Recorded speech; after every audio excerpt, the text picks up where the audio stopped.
25 जुलाई को कौन किसके मध्य मुकाबिल होगा, किस जमात का कौन सा उम्मीदवार मैदान में उतरेगा। इलेक्शन कमीशन ने उम्मीदवारों की गैर मुकम्मल हतमी फहरिस्तें जारी कर दी हैं और उसके दादोशुमार दिलचस्प हैं, जिसके मुताबिक इस बार इंतखाबात में मुल्क की 3 बड़ी जमातों के बाद जिस पार्टी ने सबसे ज्यादा उम्मीदवार मैदान में उतारे हैं वो मजहबी सियासी जमात तहरीक लब्बैक पाकिस्तान है, जिसके मुल्क भर से कौमी असम्बली की नशिस्तों पर 150 से जायद उम्मीदवार इलेक्शन लड़ेंगे। तहरीक लब्बैक पाकिस्तान ने पंजाब से कौमी असम्बली के 117 हलकों में अपने 103 उम्मीदवारों को खड़ा किया है, जिसका मतलब है कि तहरीक लब्बैक के उम्मीदवार पंजाब से कौमी असम्बली के 87% हलकों पर मुखालिफ सियासी जमातों के उम्मीदवारों का मुकाबला करेंगे, जबकि पंजाब असम्बली के 297 हलकों में से 230 से जायद हलकों पर भी तहरीक लब्बैक के उम्मीदवार मुकाबले पर। इलेक्शन कमीशन की फहरिस्त के मुताबिक पीपल्स पार्टी ने मुल्क भर से कौमी असम्बली के 248 हलकों पर 225 उम्मीदवारों को खड़ा किया है, जबकि तहरीक इंसाफ ने 218 और नून लीग ने 193 उम्मीदवार खड़े किए हैं।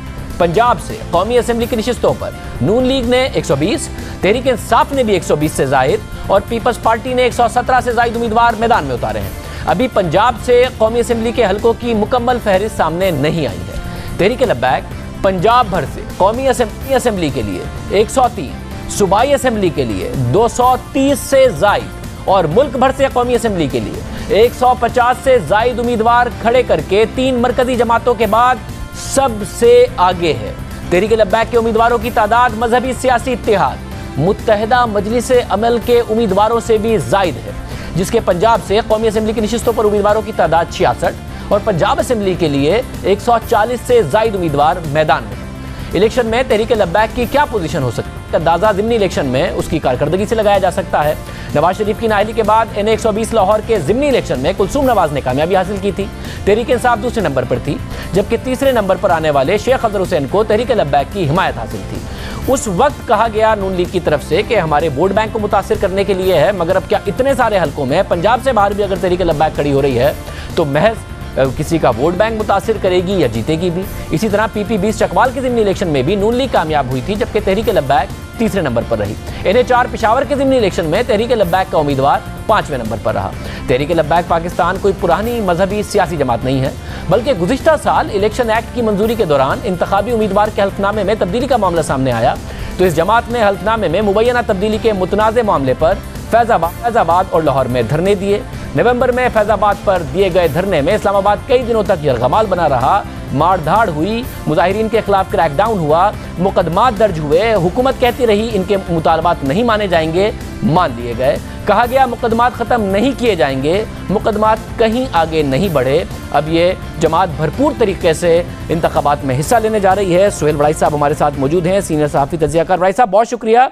साहब कौमी असम्बली के 150 हल्के, जबकि पंजाब असम्बली में 297 हल्कों में से 230 में ये खड़ी हो रही है तहरीक लब्बैक। जो पहले तासुर था कि ये तो वोट बैंक काटने के लिए है, इन्हें तो लॉन्च किया जा रहा है नून लीग को मुतासिर करने के लिए, ये वही है या अब ये जमात बाकायदा तौर पर आप समझते हैं कि इलेक्शन में पार्टिसिपेट कर रही है और चांस रखती है, जीत सकती है इलेक्शन? मेरा ख्याल है जीतने की पोजीशन में तो शायद ही हो, लेकिन ये वोट बैंक काटने वाली बात भी अब बदल गई। अब इनका आप यूँ समझें कि एक प्रेशर ग्रुप बन गया जिनका अपना वोट बैंक है, क्योंकि पहले ये तस्वर किया जा रहा था जब पहली दफ़ा इन्होंने कैंडिडेट उतारे थे कि ये नून लीग का वोट उतारेंगे, और वाकई उन्होंने नून लीग का जो वोट है वो काटा। लेकिन अब मेरे ख़्याल में अब इनके कैंडिडेट्स का आना PTI के लिए ठीक नहीं है, क्योंकि जितने भी ये वोट लेंगे ये नून के मुखालिफ होंगे, और अगर ये ना होती तहरीक लब्बैक के उम्मीदवार तो डेफिनेटली ये वोट तहरीक इंसाफ को पड़ता। तो अब जितने भी ये वोट लेंगे वो तहरीक इंसाफ को जाने वाले वोट होंगे जो अब ले रहे हैं। हाँ, वो पहले नून में होंगे, लेकिन अब वो तहरीक इंसाफ के वोट थे जो तहरीक लब्बैक लेगी। और मेरा ख्याल है कि तहरीक लब्बैक की जो स्ट्रेटजी ये लगती है कि हम मुल्क भर के अंदर वोट लेके ये साबित करें कि हम मुल्कगीर जमात हैं और हर जगह पे हमारा वोट है। इस दफ़ा उन्होंने किसी से इत्तेहाद भी नहीं किया, MMA से भी इत्तेहाद नहीं किया, तो शायद वो अपनी हर जगह प्रेजेंस और अपना वोट बैंक साबित करना चाहते हैं। भाई साहब, मगर पहले ज़ाहिर इल्ज़ाम लगाती रही नून लीग कि इन्हें हमारे खिलाफ लॉन्च किया जा रहा है और बाकायदा तौर पर लॉन्च किया जा रहा है। ये तनकीद भी होती रही कि मुस्तकबिल का सोचा जाए, पाकिस्तान के लिए ये बड़ी ख़तरनाक बात साबित होगी जिन बुनियादों पर पार्टी को सपोर्ट किया जा रहा है। मगर अब जब इतने सारे हलकों से खड़ी हो रही है, और सिर्फ पंजाब में नहीं बहुत सारे हलकों से खड़ी हो रही है, तो ये क्या खुद एक तहरीक लब्बैक की लीडरशिप को रियलाइजेशन है कि हमारा एक बाकायदा तौर पर वोट बैंक मौजूद है और हमें इलेक्शन लड़ना चाहिए, कोई हमारे पीछे हो ना हो, या इन्हें अभी भी लॉन्च ही किया जा रहा है? मेरा ख्याल है अब उतारी नहीं जा रही। अब तो मेरा ख्याल है कि पीटीआई ही फेवरेट जमात है, और अब ये तहरीक लब्बैक जो है ये वाकई एक प्रेशर ग्रुप बन चुका है मुल्क भर में। और मौलाना खादिम रिजवी साहब जो हैं वो बड़े अच्छे ऑर्गेनाइज़र हैं। मुझे उनके पास बैठने का और उनसे गुफ्तगू करने का मौका मिला, और बतौर जर्नलिस्ट मैंने ये फ़ील किया कि उनके अंदर ऑर्गेनाइजेशनल कैपेबिलिटी मौजूद है।